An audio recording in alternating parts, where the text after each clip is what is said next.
Everybody was kung fu fighting. Hello everyone, this is Kung Fu Master for the ZX Spectrum, released in 1985. Priced at £7.95 of your hard-earned DOS. Or perhaps not so hard-earned, but let's not go into that. A pickpocket called Sylvia has been kidnapped by Mr. X, and so it's up to a Kung Fu master called Thomas to get her back. This started out as an arcade game, released in 1984, and I read somewhere it was loosely based on a movie.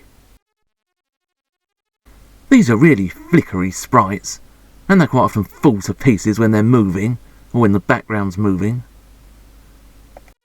Oh, and it's a US Gold title.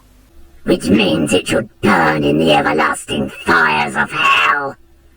Thank you, Volta, Demon of Entertainment Hell. Perhaps you can take the Guardian down there while you're about it. Here we go again. Fight your way past the legions of pinkness. And Thomas? That's not exactly a very kung fu name, is it? I mean, what does he do if you get on the wrong side of him?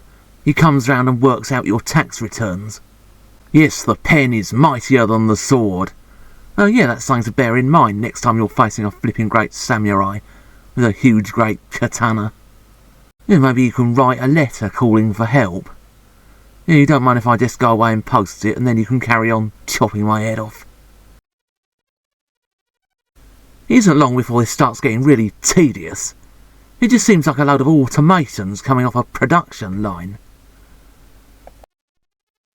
What's your game? Get out of it, dirty little git.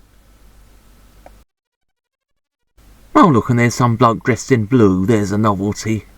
He did absolutely bugger all, but let's not make a fuss about that. These people just walk into you and you fall over and die. Let's try again, see if we can rescue that thieving little freebooter.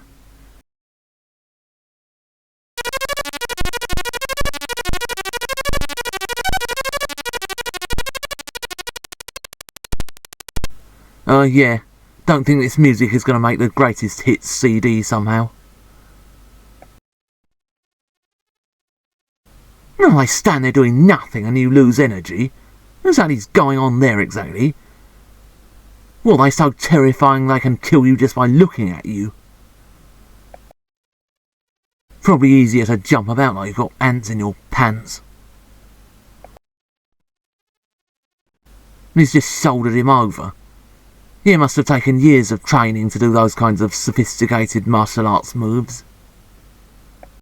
It's more like they're a bunch of flipping kids on the playground or something, barging each other about.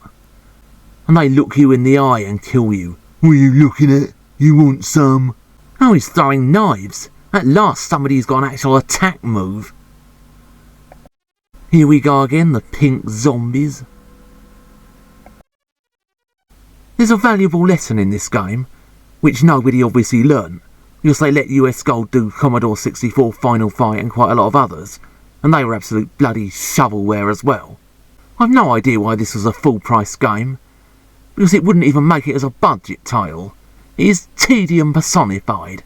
Identical enemy characters just trundle on one after another, like clockwork toys off a production line. Flickery, nondescript sprites. It seems like nobody could even be bothered to program the enemies with attack moves. They kill you just by touching you, as though they're monsters out of Manic Miner or Jet Set Willy or something. You would have been better off just going to the arcades, spending a few quid on the arcade version. Although, all things taken into consideration, I think anyone who spent good money on this would quite like to spend a penny on the programmers.